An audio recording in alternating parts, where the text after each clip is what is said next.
अधुना शीश नवाऊं।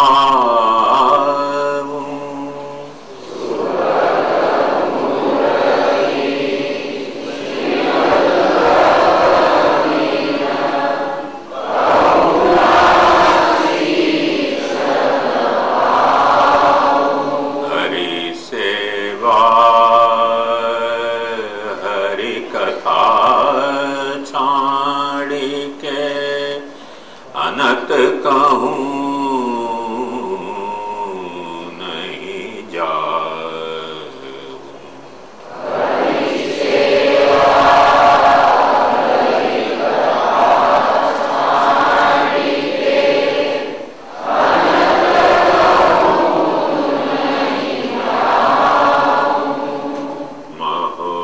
महोदार चरित्रवान के पद रज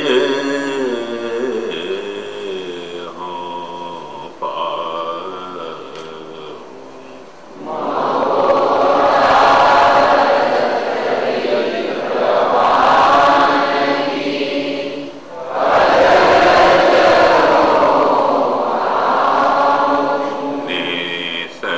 दिन गुणगान करो नैन हृदय सिराऊं।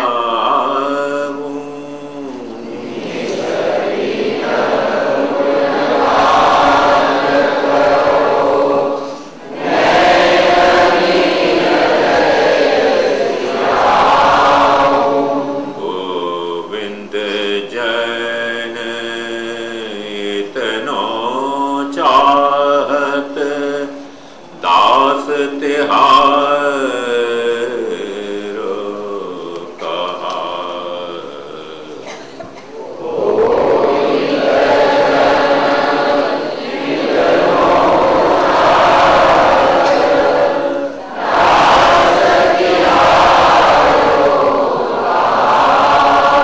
दास तिहारो कहाऊं। दास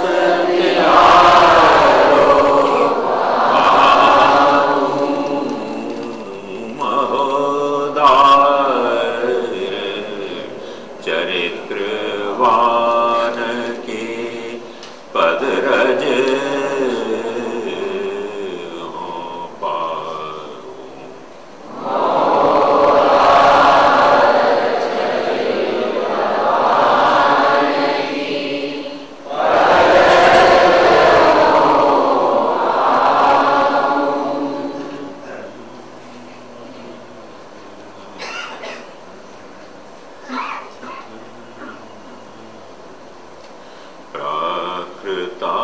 प्राकृतानुकृते व्याज मोहितासुर मानुष प्रभु। प्राकृतानुकृते व्याज मोहितासुर मानुष प्रभु। सुर नर मुनि ध्यान धरत पार कछु न पावे। सुर नर मुनि ध्यान धरत पार कछु न पावे। प्राकृतानुकृते व्याज मोहितासुर मानुष प्रभु। देवी भुवि पाताल में को पट तर नाही। देवी भुवि पाताल में को पट तर नाही। प्राकृत रूप दिखाए आसुर मोह उपजाए।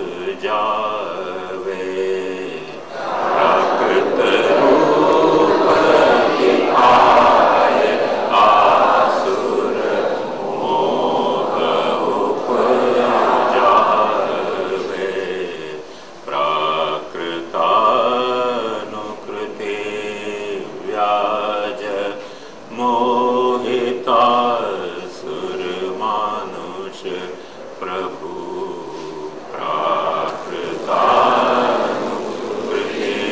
व्याज मोहिता सुर मानुष प्रभु कोटि जन्म भटकी भटकी अब मन में हार मानी कोटि जन्म भटकी भटकी अब मन में हार मानी साधन करी वृथा क्यों ही जन्म यह गमावे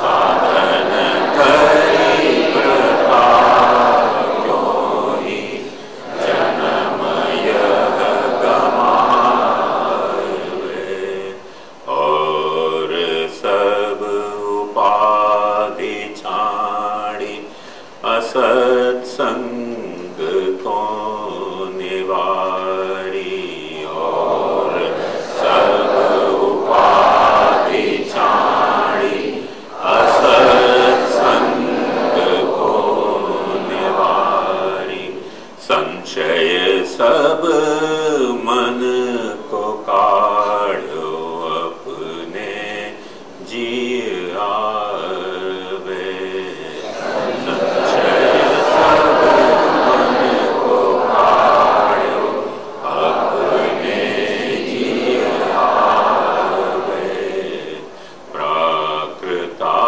प्राकृतानुकृते व्याज मोहिता सुर मानुष प्रभु प्राकृतानुकृते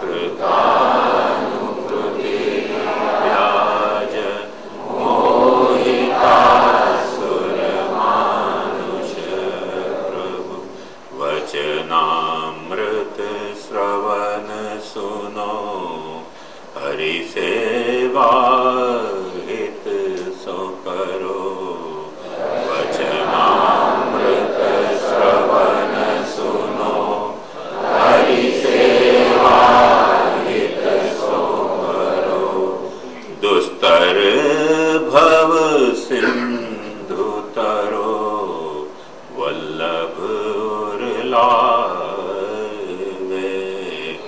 दुस्तर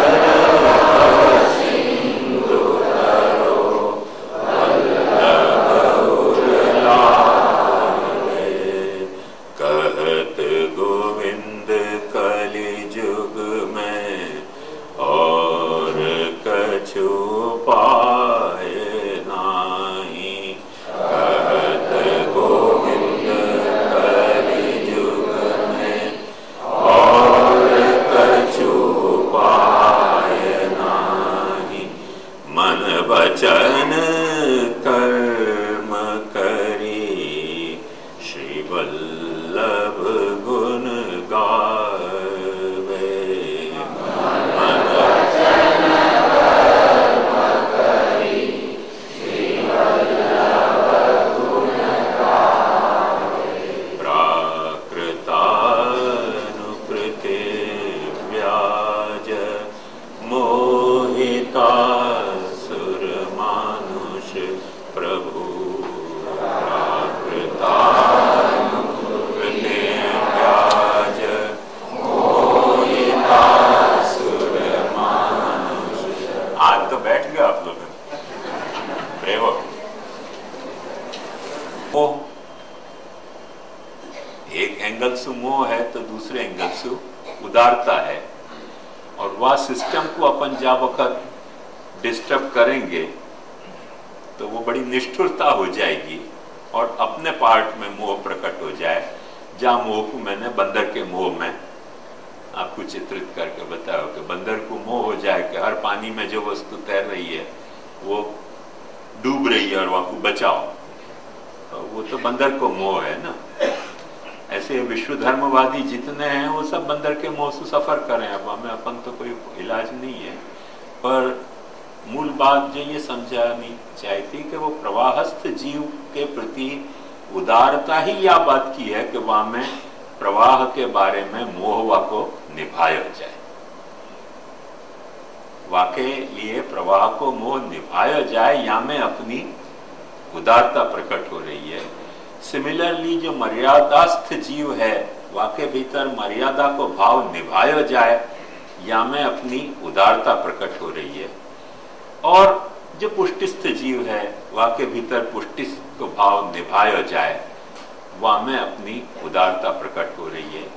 और ये जो उदारता प्रकट हो रही है वाके भीतर वाके खुद के प्रवाह मार्गी होने को और मर्यादा मार्गी होने को अथवा पुष्टि मार्गी होने को कोई मोह भी काम कर रहे है, वो मैंने आपको कल ये अहंता के निरूपण में समझाने को प्रयास किया कि यदि मैं पुष्टि जीव हूं, यदि मैं मर्यादा जीव हूं, यदि मैं प्रवाह जीव हूं, या तरीके के अहंता के अपने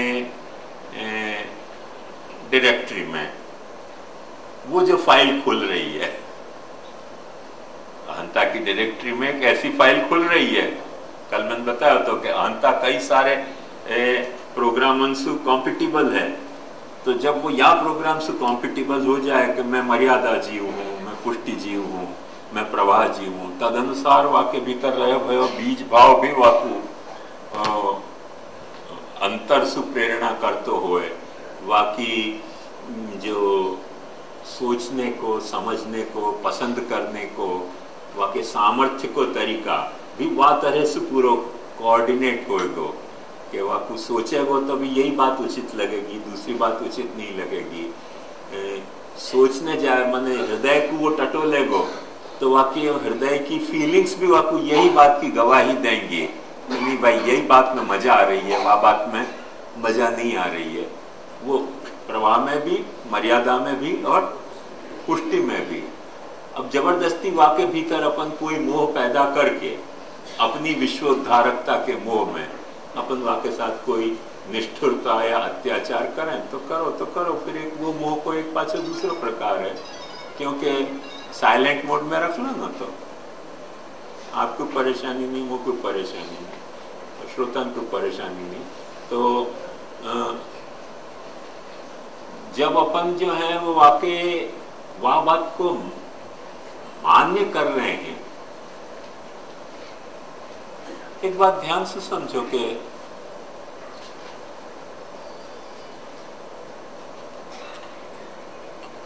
अपने यहां तो ये प्रसंग उपस्थित नहीं है, तो यानी ये प्राचीन शास्त्रन के काल में, अब तो ये प्रसंग अपने यहाँ विकराल सुरसा के तरह मुंह फाड़ के ये प्रसंग उपस्थित हो गया है भारत में, पर प्राचीन शास्त्र काल में ये प्रसंग उपस्थित नहीं है तो करके वह तरीके को कोई ने विचार भी नहीं किया, क्योंकि विचार ही अप्रसक्त था। पर क्रिश्चियन में यह बात को बड़ा सुंदर विचार किया गया है और बहुत थोड़ो नहीं, पेज के पेज या बारे के विचार उनने किए है, ग्रंथ के ग्रंथ मिले हैं या विषय में उनके यहाँ। वहां में वो लोग एक बात कहें कि क्रिश्चियन धर्म को अनुसरनो व्यक्ति की, अब व्यवहार में वो कितना पालते हैं वो कथा, हर धर्म संप्रदाय में आदर्श और व्यवहार में कुछ तो विरोधाभास प्रकट हो ही जाए, लीला ही ऐसी है। पर वह लीला को अभी ध्यान में मत लो, जो उनको सिद्धांत है वह सिद्धांत पे अपन ध्यान दें। तो बड़ी सुंदर एक बात उनके यहाँ ये बताई गई है कि क्रिश्चियन धर्म को अनुसरनो व्यक्ति की लाचारी नहीं होनी चाहिए, व्यक्ति की गरिमा होनी चाहिए, वाको गौरव वाको ऐसा होना चाहिए कि वो क्रिश्चियन धर्म को अनुसर रहे हो, बाकी कोई लाचारी नहीं होनी चाहिए। क्योंकि उनके यहाँ एक सिद्धांत ये है कि यदि लाचारी है वाकी क्रिश्चियन धर्म को अनुसरनो तो वो भगवान वाकू ईसाई मानने के लिए तैयार नहीं है। कितनी बड़ी बात कही है। डिग्निटी ऑफ इंडिविजुअल ओके, कि इंडिविजुअल की वह तरीके की डिग्निटी होनी चाहिए कि वो क्रिश्चियन धर्म को अनुसर रहे है, बाकी लाचारी नहीं होनी चाहिए। और वह डिग्निटी को मेंटेन करना हर एक इंडिविजुअल की, वो लोग व्यवहार में नहीं कर रहे हैं वह तरीके की, पर सैद्धांतिक रूप से उनके यहाँ वही व्यवस्था है कि यदि वो डिग्निटी मेंटेन नहीं हो पा रही है, माने अपने क्रिश्चियन मत के जो विरोधी धर्म है उनके द्वारा वो डिग्निटी खंडित हो रही है, या क्रिश्चियन के द्वारा वो डिग्निटी खंडित हो रही है, तो खंडित होती भाई डिग्निटी अंत में अल्लाह भगवान के प्रति एक तरह को अनादर है, यहां तक हो गया। ये बहुत अच्छी बात है। और यद्यपि यह सिद्धांत को वो जैसे अपन अपने यहाँ के तनुवित्तजा के सेवा के सिद्धांत को और जैसे ग्रह सेवा के सिद्धांत को अपने जैसा दगा कोई नहीं दे, भागवत की कथा को आजीविका के लिए या फंडफाला के लिए नहीं करना, सारे संप्रदाय जो है वो नहीं करते होंगे, पर अपन निश्चित कर रहे हैं। ऐसे वो दिया तले अंधेरा हुआ है, वो कथा है उनकी यहाँ की अलग है, वो लाचारी है उनकी पास, उनकी डिग्निटी नहीं है। पर वह लाचारी की बात छोड़ दो, उनकी जो सिद्धांत की डिग्निटी है वो या तरीके की है कि क्रिश्चियन धर्म को अनुसरण व्यक्ति की डिग्निटी होनी चाहिए, बाकी लाचारी नहीं। तो ऐसे ही प्रवाह मार्गिता प्रवाही जीव की डिग्निटी है, और मर्यादा मार्गिता मर्यादा जीव की डिग्निटी है। ऐसे पुष्टि मार्गिता पुष्टि जीव की डिग्निटी है। क्यों डिग्निटी है, वह बात को ध्यान से समझो। क्योंकि भगवान के द्वारा दिए गए वो आपको रोल है, और वह रोल को वो अदा कर रहे हो है, तो भगवान की दृष्टि में वाकई डिग्निटी है। जैसे अपन ने नाटक में कोई को राम बना दियो, कोई को रावण बना दियो, वो रावण अच्छी तरह से रावण पनो दिखा रहे हो है, तो वाको अपन अच्छो एक्टर मानेंगे कि नहीं मानेंगे। यदि वो कोई कचास दिखा रहे हो रावण पने में, तो एज एन एक्टर वाक्यो डिग्निटी मैंने लूज कर दी। जो राम है वो अपनो रामपनो अच्छा दिखा रहे हो है, विभीषण है वो अपनो विभीषणपनो अच्छा दिखा रहे हो है, तो वो वाकई डिग्निटी है लीला में, राम लीला में वह एक्टर की कि भाई वाने अच्छा रोल किया। तो यही तरह से जैसे प्रवाह मार्गी होना प्रवाह मार्गी जीव की डिग्निटी है, मर्यादा मार्गी होना मर्यादा मार्गी जीव की डिग्निटी है। डिग्निटी माने महत्ता, क्योंकि जापू जो रोल दियो गयो है वाको वो रोल अदा करना वाकी महत्ता है लीला में। और वह महत्ता को यदि अपन नहीं माने तो गड़बड़ है ना। अपन लीला द्वेषी है, अपन लीला के रसिक नहीं है, पर लीला के द्रोही है। तो ये बात खास समझनी चाहिए। और वो लीला मकता वाकी निभाने के लिए, लीलात्मक वाकी महत्ता निभाने के लिए महाप्रभु जी ने कितनी सावधानी बरती, वो तो अपन पुष्टि प्रवाह मर्यादा में देख सके हैं। कैसो वचसा वेद मार्गम ही पुष्टिं कायेन निश्चय मनसा प्रवाहम सृष्टवान हरि। तो एक बात सोचो कि जो जीव प्रवाह मार्गी है, वो भगवान को जो मन है वाको अनुसर रहे हो है। मन कौन को है? तुम वाको प्रवाह यदि नहीं अनुसरने दे रहे हो तो तुम क्या कर रहे हो? भगवान के मन को मार रहे हो। तुम भगवान के मन के विपरीत काम करना चाह रहे हो। ये तुम्हारे में कोई आसुर भाव पैदा हो गया, तुमने अपनो दैवी भाव खोयो। तो जो प्रवाही जीव है वो प्रवाह मार्ग को अनुसरण करे, वो भगवान के मन से पैदा भयो है प्रवाह मार्ग। मनसा प्रवाहम सृष्टवान हरि। यदि कोई मर्यादा जीव है, वाकु तुम मर्यादा से विमुख करके कोई तरह से उल्लू बना के पुष्टि मार्गी बना रहे हो, अंत में तुम क्या कर रहे हो? भगवद आज्ञा को उल्लंघन कर रहे हो, क्योंकि वचसा वेद मार्गम थी। तो ये समझ अपने में स्पष्टतया होनी चाहिए। यदि ये समझ अपने में नहीं है तो अपन फिर पुष्टि मार्ग के लायक नहीं। ये समझ, ये धीरज और ये व्यवहार की गरिमा, डिग्निटी, जाको क्रिश्चियन लोग कहे हैं, डिग्निटी ऑफ एन इंडिविजुअल, ये यदि अपने में नहीं है तो सबसे पहले तो अपन अनडिग्निफाइड है ना। यही के लिए अपन जाने हैं वार्ता में कि तुलसीदास जी ने जब कृष्ण के पद गाए तो गोसाई जी को यह कहना पड़े कि तुम जैसे कृष्ण पद गा रहे हो ऐसे गाए वाले तो और हो अनेक हैं, पर जैसे तुम राम के पद गाओ तैसे गाए वालों को नहीं, तो तुम राम के ही पद गाओ। गोसाई जी ने क्या किया वाक्य द्वारा? तुलसीदास जी की कोई डिग्निटी रहती राम भक्त होने की, वह डिग्निटी को उन्हें निभाया। ख्याल में आया? वो वह डिग्निटी को at the cost of Krishna भक्ति नहीं प्रपोज कर रहे हैं और एक्सेप्ट कर रहे हैं, पर अपनी कृष्ण भक्ति की महत्ता को निभाने के लिए वह भक्ति की, राम भक्ति की डिग्निटी को वो रिकॉग्नाइज कर रहे हैं कि नहीं, ऐसी डिग्निटी होनी, डिग्निफाइड अप्रोच होना चाहिए। ये मूल बात है त्रिधा बद्धों की, ये भगवान के अनुबंध की बात है, क्योंकि भगवान जब कॉन्ट्रैक्ट में इन्वॉल्व हो गए हो। एक बात ध्यान से समझो कि कोई एक कंपनी को मालिक कोई कॉन्ट्रैक्ट में साइन करके और अनुबद्ध भयो है और वाकई नीचे के स्टाफ मेंबर वो कॉन्ट्रैक्ट को तोड़े वाकई इच्छा के विपरीत, कंपनी की बदनामी है। इतना ही नहीं, अपने मालिक के प्रति विद्रोह भी है, मालिक के प्रति शुद्ध द्रोह है। और वो शुद्ध द्रोह जब अपन कर रहे हैं, फिर अपने को वह कंपनी को होने को अधिकार नहीं है, अपने सर्विस टर्मिनेट होनी चाहिए।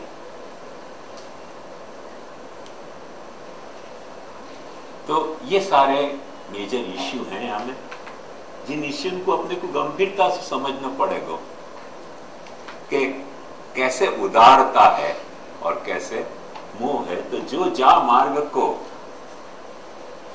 प्रभु के साथ अनुबंध में अनुबद्ध भयो है, वह मार्ग के प्रति वह को मोह निभाए रखनो, वह मार्ग के प्रति वह को मोह निभाए रखनो, वो अपने दिल की उदारता है। सो या तरह से मोहजनकता में उदारता और उदारता में मोहजनकता को कैसे एक दूसरे को कॉम्प्लीमेंट्री रोल है, ये अपने को समझना चाहिए। महाप्रभु जी ने वह तरीके तो कॉम्प्लीमेंट्री रोल निभाया। वार्ता देखोगे तो स्पष्ट, एक ठिकाने नहीं अनेक ठिकाने वो बात स्पष्ट होगी, वो निभाया है। महाप्रभु जी के मन में कभी भी या तरीके को उन्माद प्रकट नहीं भयो कि सारी दुनिया को मुझको पुष्टि मार्गी बना देना है। ये उन्माद है, वो बंदर छाप उन्माद है कि डूब रहे हैं, इनको निकाल निकाल के रखो किनारा पर, अरे मर जाएंगी मछली यार, समझे नहीं बात। तो ये उन्माद है, वह उन्माद से अपने को बाज आना चाहिए यदि पुष्टि मार्ग को अनुसरना है। तो ये बातें मैंने आपको कल बताई, वहां में मैंने आपको ये भी बताने का प्रयास किया कि अहंता और ममता को जब वक्त अपन देखे हैं, वह वक्त अपने को पता चले कि ये जो अहंता है अपनी, अब जैसे देखो अपने अहंता की भी कोई महत्ता है, ऐसे कोई मर्यादा मार्गी जीव के अहंता की भी महत्ता होनी चाहिए, और वही तरह से जो प्रवाह मार्गी जीव है वाकई अहंता की भी कोई महत्ता अपने को मानने रखनी चाहिए। वहां में बंदर छाप उन्माद अपने को प्रकट नहीं करना चाहिए। यदि अपन प्रकट कर रहे हैं उन्माद, तो फिर न तो अपनी उदारता रह गई और मोहजनकता के बजाय अपनी मोहग्रस्तता है। अपन खुद मोह में ग्रस्त हो गए, कोई दूसरे जात के मोह में, लीला विपरीत मोह में। ये बात अपने को एकदम दिल में साफ समझनी चाहिए। तो वो आखिर जो सिस्टम मैंने आपको कल बताई कि कैसे कैसे अहंता आत्मा सु, अंतःकरण सु, प्राण सु, इंद्रिय सु, मन सु और इंद्रिय सु और देह सु में वो अहंता जो है वो संक्रांत हुए है। और संक्रांत होने के बावजूद भी सचमुच में ये कैसा विचित्र बात है कि ये अहंता को रेफरेंस इनमें कोई भी वस्तु में पर्टिकुलरली कन्फाइंड है नहीं। अब वहां एंगल से यदि सोचें अपन, तो अपने को यहां लगे कि अहंता एक अर्थहीन या विषयहीन इंद्रिय, जैसे आंख को एक विषय है रूप, कान को एक विषय है साउंड, जीभ को एक विषय है स्वाद, नाक को एक विषय है गंध, ऐसे अहंता को विषय क्या? वो मैंने कल आपको दिखाने का प्रयास किया कि अहंता को इंडिविजुअली आइटम वाइज चेक करोगे तो एक भी विषय नहीं है, कोई भी एक विषय अहंता को है ही नहीं, क्योंकि सब जगह भ्रम है। अहम आत्मा को अहम मान्यो तो भ्रम, माने अंतःकरण को अहम मान्यो तो भ्रम। अंतःकरण में सिर्फ एक पार्ट को अहम मानना भ्रम नहीं है, वो कौन सा? क्योंकि अहंकार खुद एक अहम अंतःकरण को पार्ट है, बस उतना सो ही अहम वहां सच्चो है। बाकी वाक्य भी पछे जो 3 पार्ट है अंतःकरण के वह में तो भ्रम ही है, क्योंकि बुद्धि अहम नहीं है, मन अहम नहीं है, न चित्त अहम है, अहम ही केवल अहम है। तो अंतःकरण में भी 1/4 अहम सच्चो है, बाकी 3/4 अहम तो झूठो है। मैं ये तेरी बात के रेफरेंस में कह रहा हूं, माइंडेड, कि वहां में भी झूठो है। अब वो चाहे पुष्टि मार्ग को होए, चाहे मर्यादा मार्ग को होए, चाहे प्रवाह मार्ग को होए। अब ये परिस्थिति यदि अंतःकरण में है तो प्राण तो और कथा दूर की भाई। और प्राण में यदि ये परिस्थिति है कि जा वक्त अपन प्राण को अहम तरीके लेने जा रहे हैं, तो वो प्राण सु तो और इंद्रियां तो और दूर जा रही हैं, क्योंकि उपनिषद ने आपको बहुत सुंदर स्वरूप बताया है कि प्राण निकल जाए तो कोई भी इंद्रिय काम नहीं करे, पर इंद्रिय निकल जाए तो प्राण तो काम करे ना। प्राण तो और क्लोजर है अपनी जीवन प्रणाली में इंद्रिय के बजाय। बहुत सारे जैन लोगों ने आपको बहुत सुंदर विवेचना करी है, एकेंद्रीय, द्विंद्रीय, तीनिंद्रीय, चतुरिंद्रीय, पंचेंद्रीय, षडेंद्रीय, सप्तेंद्रीय, अष्टेंद्रीय, नवेंद्रीय, दशेंद्रीय, ऐसे उनने प्राणी के बहुत सारे क्लासिफिकेशन किए हैं। और वो हिंसा कहाँ पाप है और अहिंसा कहाँ पुण्य है, वहां में या क्राइटेरिया को बहुत ज्यादा वो उपयोग कर रहे हैं जैन लोग, कि जो दशेंद्रीय की हिंसा है वो भयंकर हिंसा है, वासु न्यून हिंसा नवेंद्रीय की है, नवेंद्रीय की जो हिंसा है वासु न्यून हिंसा। ऐसे धीरे धीरे जहाँ एकेंद्रीय है वहां भी थोड़ी हिंसा तो है ही। ऐसे वो आपको हिंसा को जो एक हियरार्की बना हुए हैं, हिंसा के पाप होने की हियरार्की, वो इन इंद्रियन के आधार पर बना हुए हैं कि जहां जितनी इंद्रिय ज्यादा वहां को उतनी हिंसा ज्यादा पाप है वह ढंग से, और जितनी कम हो सके उतना वो कम पाप है। हिंसा तो है ही वो, पर वो उतना कम पाप है। वह तरीके को उनने बड़ा सुविशद विचार जैन लोगों ने या विषय पे किया है, जो प्राय मैं नहीं समझू दुनिया के दूसरे कोई धर्म ने, अपन ने भी ये सारी विवेचना करी है, पर को हिंसा से को रिलेट करके नहीं करी है। जा तरह से जैनन ने या को हिंसा से को रिलेट करके या बात की आखिर विवेचना करी है, एकेंद्रीय, द्विंद्रीय, त्रिंद्रीय, चतुरिंद्रीय वगैरह वगैरह।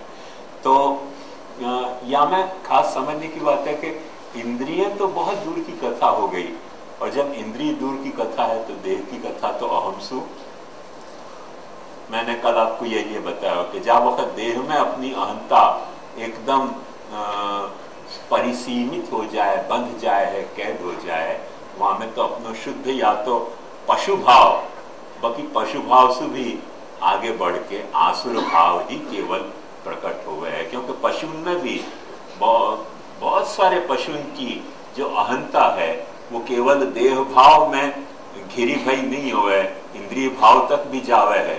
इंद्रिय भाव तक ही जावे ऐसा नहीं है, देह के बाहर भी उनको जो है वो माने उनकी अहंता वा तरह से एक्सटेंड हुआ है। ये तो आप वो डिस्कवरी चैनल देखोगे तो भी आपको पता चल जाएगा कि हर जानवर अपने जंगल में अपने जो मूवमेंट के एरिया हैं उनको वो मार्कआउट करके रखे और बाकी चेकिंग करते रहे हो पाची।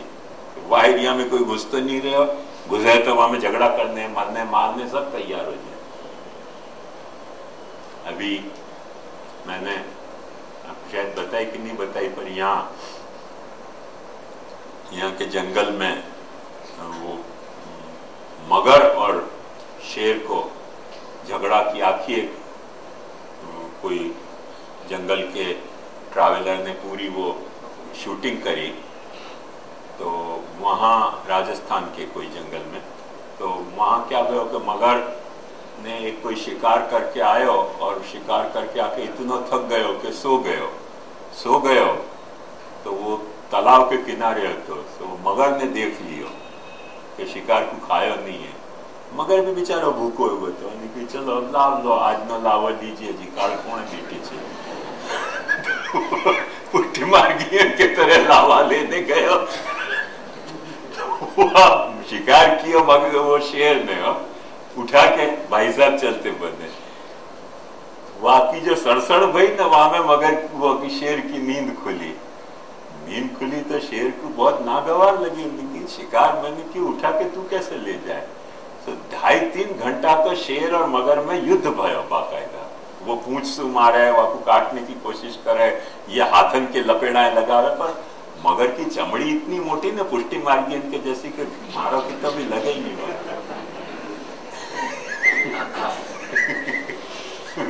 निरंतर थप्पड़े पड़ती रहे, जूता पड़ते रहे, पाचे दिन भाव से एक मंदिर पाचे खोलिया दूसरे के शिकार को बचाने के लिए। तो ये पुट्टी मार्गी जैसी चमड़ी है, मोटी चमड़ी एकदम जाड़ी। तो शेर को बड़ी तकलीफ भई वहां में, और शेर ने अंत में 2-2.5 घंटा के कंस्टेंट युद्ध के बाद अंत में डिसाइड किया कि यदि या मगर पे काबू पाना है तो सबसे पहले थे कि पूंछ पे काबू पाना हुआ, क्योंकि मगर की पूंछ की थपाड़ बड़ी जोर की लगती है। जैसे वह कि आगे को जबड़ा को काटना बड़ा जोर को हो, क्योंकि जितना वहां को मुंह पड़े इतना बेचारे शेर को मुंह भी नहीं पड़े पाछो। वहां बाजू से पूंछ है, या बाजू से जबड़ा है, तो वहां ने सबसे पहले जाके पूंछ पे बैठे। पूंछ पे बैठ के 2 टांगन को, वाकी 2 पीछे की टांगन को खुद की 2 पीछे की टांग से पकड़ी, और फिर वहां ने पूरा 2 घंटा के युद्ध में मगर ने यह डिसाइड किया कि यार कमजोर चमड़ी कहाँ है। तो ये गर्दन और पीठ के बीच में जो मुड़ने को एरिया है ना, उतनी चमड़ी वाकी नरम है, वहां जाके काटे वाले 2 घंटा की फाइट के बाद, और मगर को मार दिया। ऐसे कैसे ले जाए, ऐसे कैसे ले जाए। पर यह बात तो खैर कॉमन है, पर अंत में मगर को मार दियो, उसके बाद वहां शिकार खायो नहीं, खुद चले गए भूख्यो। ये बात पढ़ी से मेरे रोमांच हो गया कि मगर की जो शेर की अहंता थी वो सिर्फ नीति की अहंता थी कि भाई यार शिकार मैंने किया है तो तू नहीं खा सके, ये अनीति चलने नहीं दूंगा। शिकार भी नहीं छोड़ के चला, पर मूड डिस्टर्ब हो गए होगा 2-2.5 घंटा लड़ने के बाद में भी, पर कोई कारण से वह आपको सीरियल फोटोग्राफ की आई है, छपी है, तो समझने लायक बात है। इतना वो 2-2.5 घंटा युद्ध करने के बाद, मगर को मारने के बाद युद्ध पूरा हो गया, और फिर वो शिकार भी छोड़ के चले गए। मगर को और मार दिया, वो शिकार तो खुद ही करके लाया। तो एक बात समझो कि अपन समझ सके कि यासु शेर की अहंता सिर्फ बॉडी तक कन्फाइंड नहीं है, कोई मॉरल रूल तक एक्सटेंड हो रही है। कोई मॉरल रूल है जाकू वो मान रहे हो, जाकि एब्सोल्यूट वैल्यू मान रहे हो कि यदि शिकार मैंने किया है तो वहां को खाने को अधिकारी मैं हूं, मेरे सोने को लाभ लेकर तू वहां उठा के नहीं ले जा सके, मरूंगा मारूंगा। 2.5 घंटा लड़ाई करना, ये तो मगर के दुर्भाग्य थे कि वो जमीन पे आता, बाकी पानी में होता ना तो वो शेर की दुर्गति कर देते, पर बेचारा जमीन पे आता करके मगर की चली नहीं और शेर की चल गई है। तो वो नदी नाव संयोग है, कोई की चले कोई की नहीं चले। वो मर्यादास्थ प्रवाहस्थ में प्रवाहस्थ मर गए और मर्यादास्थ जीत गया भूमि वालों। वो कथा अलग है। प्रवाही जीव बेचारा अपने प्रवाह के मानो है, कोई को शिकार कोई खावे, वह सिद्धांत से गया वहां जमीन पे। और मर्यादास्थ जो जीव था वो मर्यादा को पालन कर रहा था कि यार शिकार मैंने किया, ऐसे नहीं तो खा सके, ये मरेंगे हम मारेंगे, ये बात नहीं चलने देंगे। आखिर जो गीता की जो युद्ध है वो यही बात को युद्ध है ना, शेर और मगर को युद्ध है। गीता को आपको जो युद्ध है वो काय को युद्ध है, ये शेर मगर को तो युद्ध है यार, या तरह की गड़बड़ी नहीं चलने देंगे, मरेंगे या मारेंगे, जो भी कुछ होगा। तो यह बात को ध्यान से समझो कि शेर जैसे जानवर की अहंता भी केवल अपने शरीर में सीमित नहीं है, कोई रूल तक वो एक्सटेंड हो रही है। कोई ऐसे ऑब्जेक्टिव रूल्स हैं जिनमें वो तहे दिल से विश्वास कर रहे हो कि नहीं ये तो रूल फॉलो करने ही चाहिए, जिनको लिए मरना भी हो तो कोई बुरी बात नहीं है और मारना भी हो तो कोई बुरी बात नहीं है। वो कोई अहिंसावादी नहीं है, अपनी गीता ही कहाँ अहिंसावादी है। तो वो मरने और मारने दोनों के लिए तो चांस की बात थी कि आपको पता चल गई 2 घंटा के लड़ाई के बाद कि कहां से आपको दबोचना और कहां से खाना। पर 2 घंटा में माने सोचो कि कितनी बुद्धि चलाई होगी सब जगह से प्रयास कर करके कि कहां आखिर ये कमजोरिया की चमड़ी है। तो आपको पूरा साइंटिफिक माने इन्वेस्टिगेशन की और रिसर्च करके और अंत में पता लगाई कि जहां गर्दन मुड़े है यो उतनी चमड़ी वाकई एकदम ढीली, क्योंकि पकड़ पटक के नीचे पेट की चमड़ी मगर की बहुत ही नरम हो है, वो पटकना कैसे मगर को, वो तो पॉसिबल नहीं है शेर के लिए। पर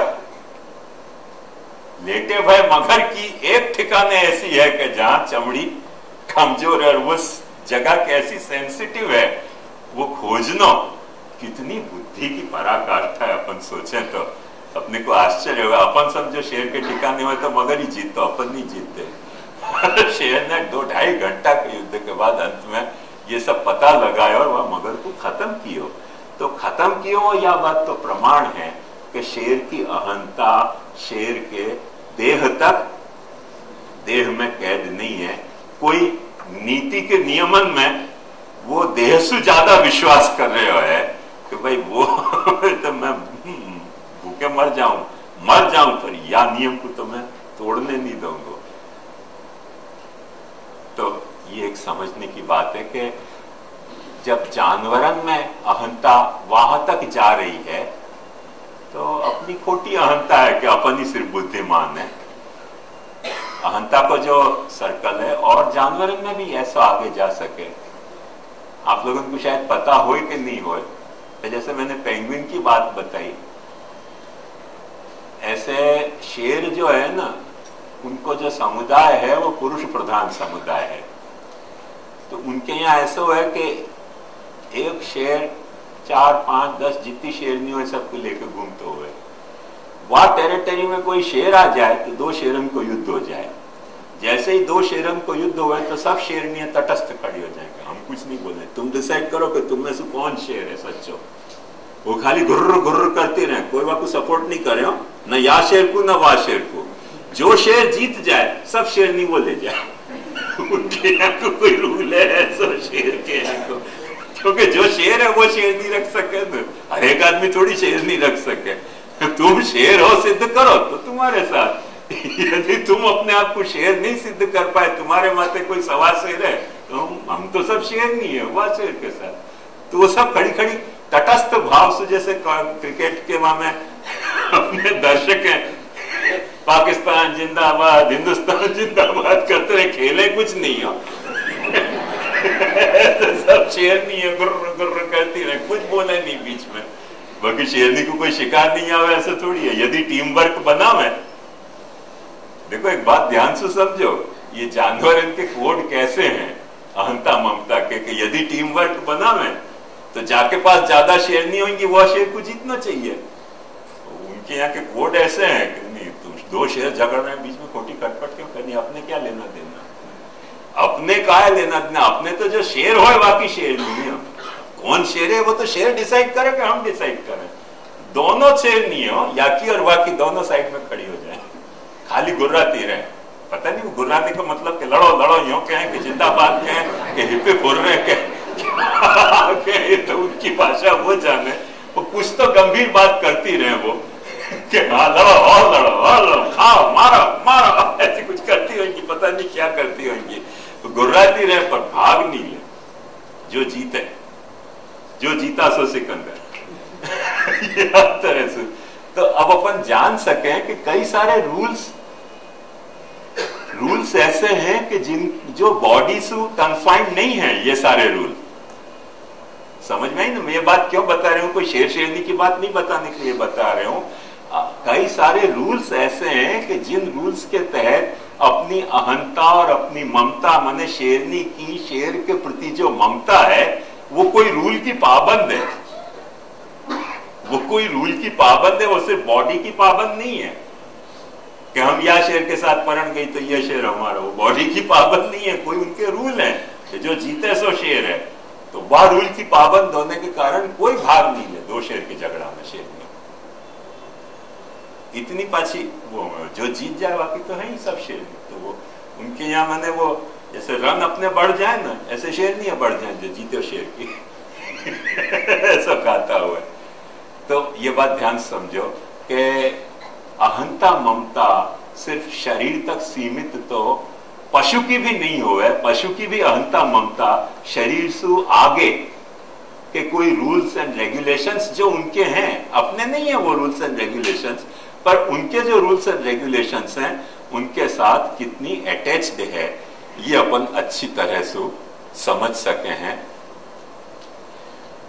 तो जाकी अहंता ममता केवल देह में घिरी भई है, वो तो पशु से भी पशु है ना, पशुर अभी पशु।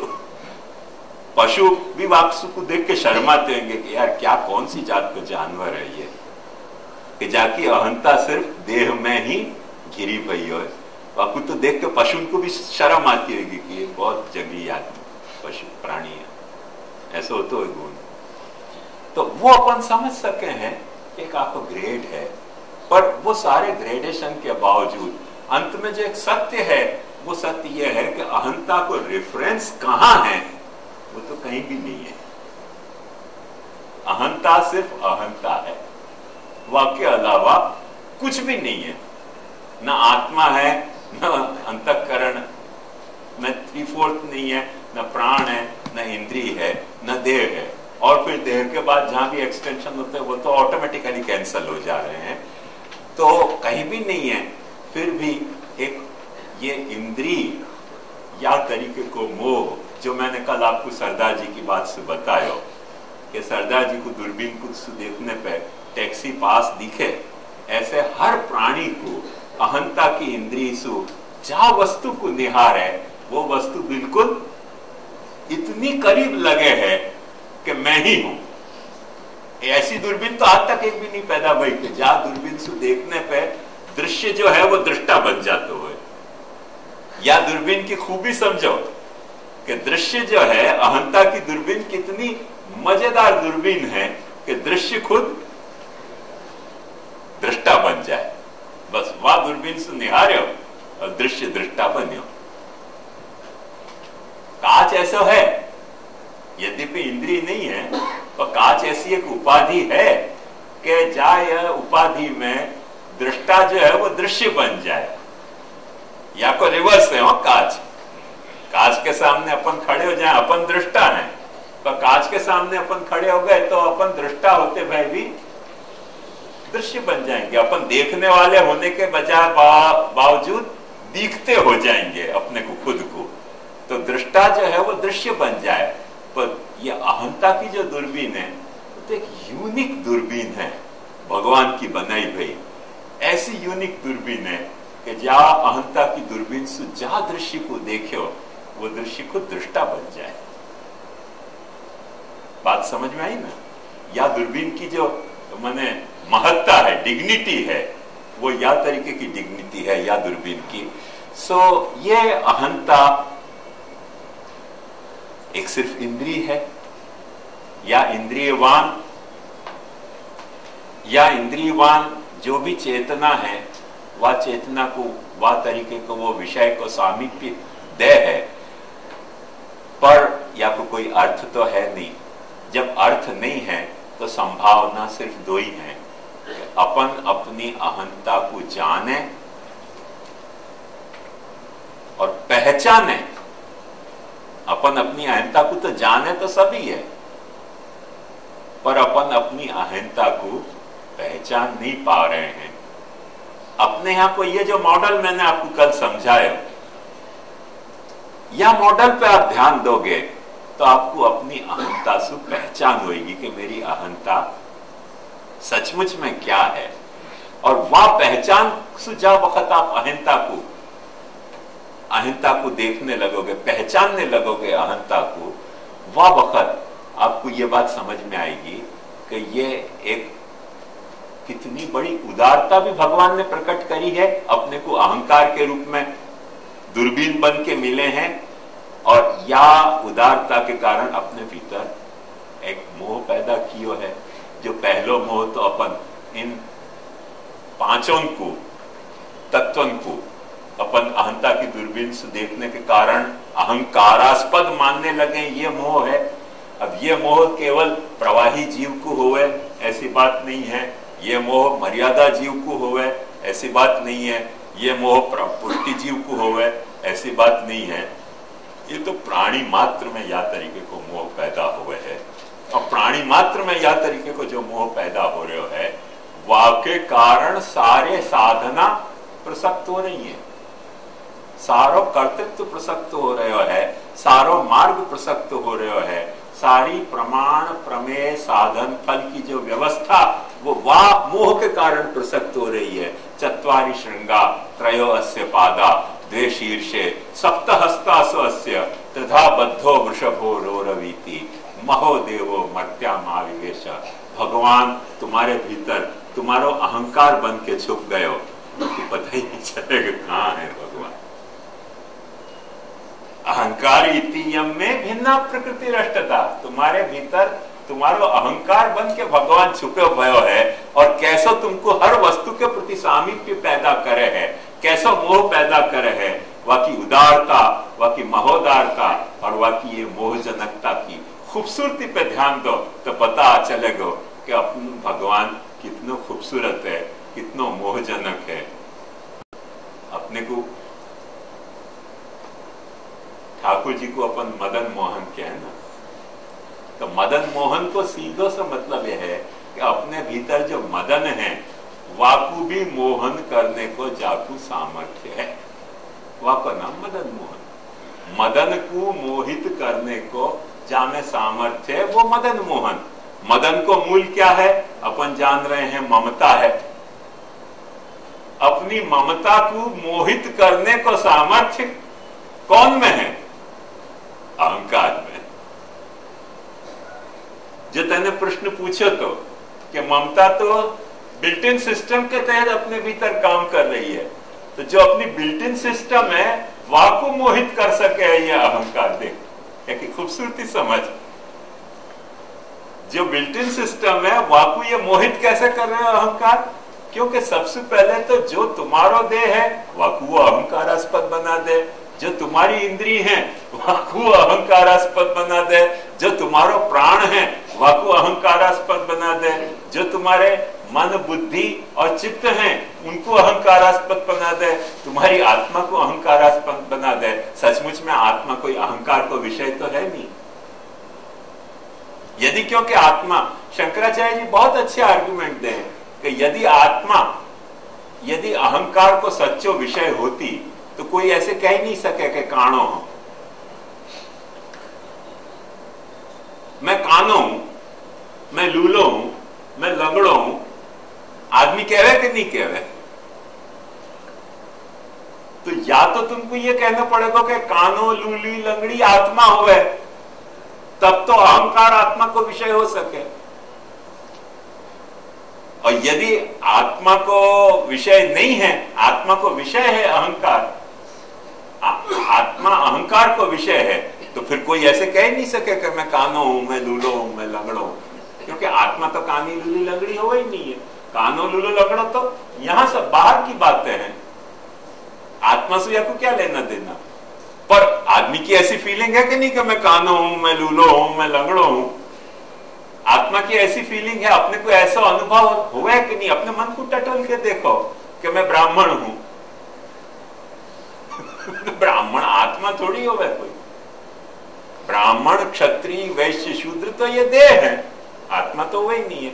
आत्मा तो आत्मा है, वहां में ब्राह्मण क्षत्रिय वैश्य शूद्र होने को कोई प्रश्न ही नहीं उठे। फिर भी अपने को ऐसा तो है कि मैं ब्राह्मण हूं, मैं क्षत्रिय हूं, मैं वैश्य हूं, मैं शूद्र हूं, मैं बाप हूं, मैं बेटा हूं, मैं भाई हूं, मैं पति हूं, मैं जमाई हूं, मैं ससुरा हूं, मैं मामा हूं, मैं भांजा हूं, मैं काका हूं, मैं भतीजा हूं। ये सब आत्मा हुए का। तो यदि हूं सु आत्मा रिफर हो रही होती तो हूं को इनके साथ जोड़ नहीं होना चाहिए। तो हूं इनके साथ जुड़ रहे हो, हूं इनके साथ जुड़ रहे हो है मतलब सिद्ध हो गया कि आत्मा भी हूं तो है नहीं। जब आत्मा अहंकारास्पद नहीं है तो फिर तो अपन जा वक्त आत्मा को अहंकारास्पद मान रहे थे, एक मोह है। मोह है कि नहीं? वो मोह, वह मोह के कारण जो अपने भीतर अपने आत्मा की कामना है, जो अपने भीतर अपने देह की कामना है, जो अपने भीतर अपने इंद्रियन की कामना है, जो अपने भीतर देह से रिलेटेड और भी वस्तुओं की कामना है, वो सब कामनाएं क्या है? मदन है। उन मदन को मोहन करने वाला कौन है? भूमिरा पुनलो वायु कमनो बुद्धि रेवच अहंकारिती हमें भिन्ना प्रकृति रष्टता। ये अहम है अपनो, ये अपने मदन को मोहन कर दे, ऐसा अहंकार है।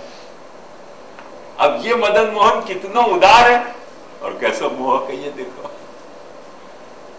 तुम्हारा कोई काम नहीं चलेगा यदि अहंकार की इंद्री। देखो एक बात समझो कि यदि अपन काने हो जाए या अंधे हो जाए तो लकड़ी से ठक ठक ठक ठक करके भी चल सके। बहरे हो जाए ना तो देख के अपन समझ सके। अभी आज ही मैंने बहुत मजेदार पढ़ो कि एक आदमी बहरो तो जन्म सुई तो सब संगीत पे नाच रहे थे तो आपको लगा कि ये सब क्यों गोल गोल घूम रहे हैं, पागल तो नहीं हो गए? फिर वाकू वो कुछ कान सुनने की सामर्थ्य कोई तरह से प्रोवाइड की, तब आपको पहली बार रियलाइज भयो कि अच्छा ये पागल नहीं है, तो संगीत में नाचने की प्रेरणा ऐसी है। नहीं तो वो जो भी नाचते दिखते व्यक्ति उनको देख देख के आपको हंसी आती कि नाच क्यों ऐसे गोल गोल क्यों घूम रहे हैं, क्या प्रॉब्लम है इनके साथ? वो जायरो क्या ना गोल गोल घूमे, वो क्या क्या आपको नहीं वो खिलौना नहीं आता तो जहां मैं पेन घुमाओ तो चक्कर बने, तो जायरो या ऐसे कुछ कहना। वो प्लास्टिक के आते थे बीच में गोरख धंधा, मन में खड्डा में पेंट डालो और गोल गोल घूमने लगे, हाँ सर्कल बनते चले जाएं। तो वो समझते थे कि मनुष्य सब ऐसे क्यों हो गए कि गोल गोल गोल गोल घूम रहे हैं। तो जब पहली बार आपको कान सप्लाई है तब आपको लगा कि नहीं मनुष्य पागल नहीं है, मैं समझ नहीं पा रहे तो कि म्यूजिक में नाचने की प्रेरणा देने की कितनी शक्ति है। एक सच्ची बात बताऊं मेरी हो पर्सनल, मेरे बड़े मंदिर के नीचे नवरात्रि में ढोल और वो सब डांडिया होते थे। मेरे को भी नाचने की इच्छा होती थी, कभी हिम्मत नहीं पड़ी नाचने की। एक दिन बहुत जोश आ गया तो मैंने डांडिया लेके दो वो बाहर डांडिया बज रहे थे, सब मैं भीत के साथ डांडिया खेलने लग गया। तो एक मेरी ब्रह्म संबंध ली भाई शिष्य आती, वहां अचानक दरवाजा खोले उसने कि महाराज नाचे छे, वादित की भागी आज तक चंपस करने नहीं आई कि महाराज भीत ने डांडिया मारी मारी ने नाची अचानक दरवाजा खोल दिया तो क्या करूं, म्यूजिक बज रहे तो मेरे भी जोश आ गया। मैंने कहा सब लोग नीचे डांडिया खेल रहे, अपन बीच से खेलो। नीचे जाने में तो रोड पर शर्म आती थी, तो मैंने 2 डांडिया लेके बीच के साथ डांडिया खेलने शुरू किया। महाराज वो आके बात हद तक नहीं आई, वो चलपस करते इतनी अशुद्ध हो गई कि महाराज के क्या है ये बता कि भीत साथे नाचे छे, भीत नो भवाड़ो थई गयो। तो एक बात ध्यान से समझो कि म्यूजिक में बड़ी शक्ति है, पर शक्ति वो कब काम करे जब कान काम करते हो, तो नहीं तो अपने को पागलपन ही लगे ना, शुद्ध पागलपन लगे। क्यों ऐसे गोल गोल घूम रहे हैं? वाकू बेचारी को यही भय कि महाराज को क्या पागलपन छूटे हो के भीत के साथ डांडिया खेल रहे हैं। तो ये बात समझनी चाहिए कि अहंकार में कितनी बड़ी मोहकता है और कितनी बड़ी उदारता है कि यदि अपने को मुक्त होना है, ध्यान से समझिए बात को, संसार में बंधनो है तो अहंकार काम आ रहा है, और संसार से मुक्त होना है तो अहंकार काम आ रहा है। प्रभु को नहीं भजना है तो अहंकार काम आ रहा है, और प्रभु को भजना है तो अपन कह रहे हैं कि सहस्त्र परिवत्सर दासो हम, तो अहंकार काम आ रहा है।